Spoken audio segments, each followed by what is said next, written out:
Hello friends, welcome to VR Gujju. કેમ છો તમે બધા? આઈ હોપ કે તમે બધા મજામાં જ હશો. તો સ્ક્રીન પર દેખાઈ રહ્યો છે એકદમ સરસ મસાલો. શેનો મસાલો છે જોઈએ આપણે. તો આ ચાટ મસાલો છે, જેના વગર દરેક ચાટ આપણી અધૂરી છે. તો ચાલો ફ્રેન્ડ્સ, આ ચાટ મસાલો ઘરે કેવી રીતે બને છે અને ઘરની જ સામગ્રીમાંથી બને છે. તો ફ્રેન્ડ્સ, વિડીયોમાં એન્ડ સુધી બન્યા રહેજો. ચાલો સાથે મળીને વિડીયો સ્ટાર્ટ કરીએ. તો ચાટ મસાલો બનાવવા માટે મેં અહીંયા એક નોનસ્ટિકની પેન રાખી દીધી છે અને હવે આપણે ગેસની ફ્લેમ ઓન કરી દઈએ. ગેસની ફ્લેમ આપણે એકદમ સ્લો રાખવાની છે અને દરેક જે પણ ઇન્ગ્રેડિયન્ટ્સ આપણે યુઝ કરીએ છીએ એને આ રીતે મેઝર કરીને લેવાના છે. તો 1 ટેબલ સ્પૂન એટલે કે આ મોટી ચમચી અને 1 ટીસ્પૂન એટલે કે આ નાની ચમચી. તો આ રીતે બધી જ સામગ્રી આપણે આ 2 ચમચીથી મેઝર કરીને લઈશું.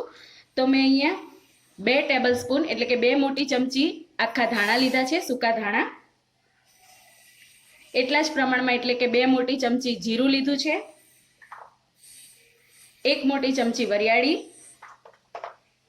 1 નાની ચમચી અજમો અને 1 નાની ચમચી મરી એટલે કે 20 થી 25 નંગ મરી.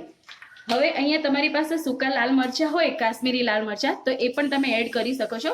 પણ અત્યારે મારી પાસે સૂકા લાલ મરચાં અવેલેબલ નથી, તો આપણે લાસ્ટમાં એનો પાવડર એડ કરીશું. હવે આ મસાલાને આપણે ડ્રાય રોસ્ટ કરી લઈએ. તો એને એકદમ સ્લો ગેસની ફ્લેમ પર આપણે ડ્રાય રોસ્ટ કરવાના છે. આમાં મોઇસ્ચરનો ભાગ સહેજ પણ ના રહેવો જોઈએ, કેમ કે આપણે ચાટ મસાલો જે છે એ લાંબા સમય સુધી આપણે સ્ટોર કરી શકીએ. જો મોઇસ્ચરનો ભાગ હોય તો પછી એ જલ્દીથી બગડી જાય.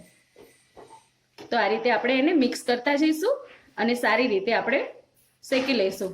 આપણે ત્યાં સુધી આ બધા જ મસાલાને શેકવાના છે. એનો એકદમ કલર ચેન્જ ના થઈ જવો જોઈએ, પણ થોડી થોડી એની સ્મેલ આવવા માંડશે એટલે આપણને ખ્યાલ આવી જશે. અને સહેજ જ કલર ચેન્જ થવો જોઈએ. વધારે કલર ચેન્જ થશે તો એનો ટેસ્ટ બદલાઈ જશે. તો આ રીતે આપણે ધીરે ધીરે ડ્રાય રોસ્ટ કરી લઈશું. તો મસાલા આપણા ડ્રાય રોસ્ટ થઈ ગયા છે. આને શેકાતા વધારે સમય લાગતો નથી. તો એકદમ સરસ આ ડ્રાય રોસ્ટ થઈ ગયા છે. હવે ગેસની ફ્લેમ આપણે બંધ કરી દઈએ અને આ બધા જ મસાલાને આપણે એક અલગ પ્લેટમાં કાઢી અને એને એકદમ ઠંડા થવા દઈએ, મતલબ કે રૂમ ટેમ્પરેચર પર આવવા દઈએ. હવે આ બધી જ વસ્તુઓ સારી રીતે ઠંડી થઈ ગઈ છે, રૂમ ટેમ્પરેચર પર આવી ગઈ છે. તો હવે મિક્સરનું જે મીડિયમ સાઇઝનું જાર આવે છે એ આપણે લઈ લીધું છે, જે ગ્રાઇન્ડ કરવા માટેનું આવે છે. એમાં આપણે આ બધા જ મસાલા એડ કરી દઈએ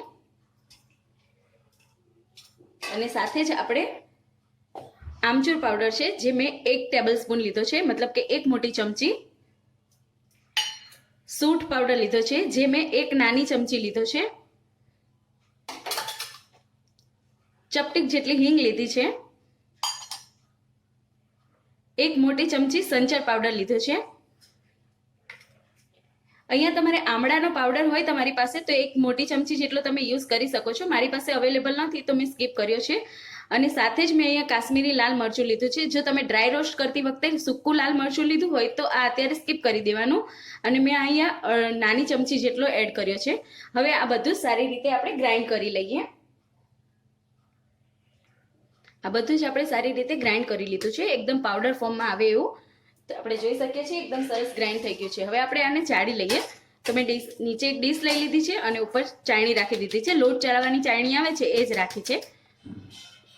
અને સારી રીતે આપણે એને ચાળી લઈએ, જેથી મોટા જે પણ મસાલા રહ્યા હોય એ ચાળણીની ઉપર આવી જાય.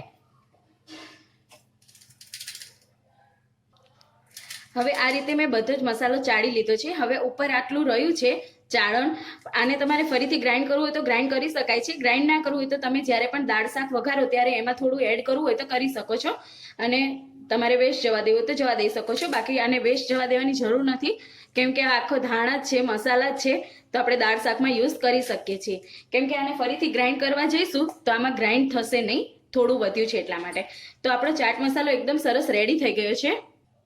તો જોઈ શકીએ છીએ કે એકદમ સરસ ચાટ મસાલો આપણો રેડી થઈ ગયો છે. હવે આપણે આને સ્ટોર કરી લઈએ. તો સ્ટોર કરવા માટે મેં અહીંયા એરટાઇટ કન્ટેનર લઈ લીધું છે અને એમાં આપણે સારી રીતે આને ફિલ કરી લઈશું અને પછી ઢાંકણ બંધ કરી અને આપણે આને મહિનાઓ સુધી એન્જોય કરી શકીએ છીએ. કોઈ પણ ચાટમાં તમે આનો યુઝ કરી શકો છો. તો છે ને એકદમ ઘરે ચાટ મસાલો બનાવવો એકદમ ઇઝી છે અને ઘરના જે રૂટીન મસાલા છે એમાંથી જ આ મસાલો બની જાય છે.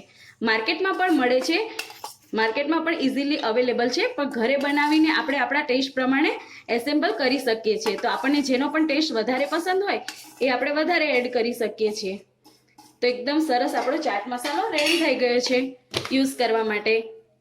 તો ફ્રેન્ડ્સ, તમને આજની આ રેસીપી કેવી લાગી મને કમેન્ટ કરીને જરૂરથી જણાવજો, અને વિડીયો પસંદ આવે તો વિડીયોને લાઇક અને શેર કરવાનું ના ભૂલતા. ફરી મળીશું નવા જ વિડીયો સાથે. ત્યાં સુધી bye bye. Thanks for watching.